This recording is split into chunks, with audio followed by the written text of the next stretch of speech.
ఏ శుభము నీకు కావాలన్నా శివానుగ్రహముగానే వస్తుంది. శివానుగ్రహము కలిగితే నీ ఇంట సర్వమంగళములు జరుగుతాయి. అందుకే శంకర భగవత్పాదాచార్య స్వామి శివానంద లహరిలో ఒక మాట అంటారు. అసలు శివ నిన్ను చూసి ఏదేదో అనుకుంటుంటారు, అసలు నీ స్వరూపం ఒక్కసారి ఆలోచించు. శంకర, నాకు శుభం ఈయన అడగడానికి నీకు నేనేమి ఇచ్చివను? కరస్తే హేమాద్రౌ, ఒక చేతిలో నువ్వు మేరు పర్వతం బంగారు కొండ పట్టుకున్నావు, బంగారు కొండే నీకుంది, ఇంకేమివ్వను? గిరిశ నికటస్తే ధనపతౌ, గిరిశ ఓ శంకర, నీ పక్కన నవనిధులకు అధిపతి అయిన కుబేరుడు ఇలా నిలబడ్డాడు. నువ్వు ఎప్పుడు కుబేరా కొంచెం ఏమైనా 2 రూపాయలనేంటి అనలేదు.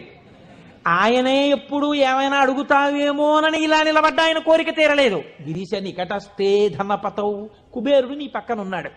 గృహస్థే స్వర్భూజామరసురభి చింతామణిగణే, నీ ఇంట కల్పవృక్షాలు కామధేనువులు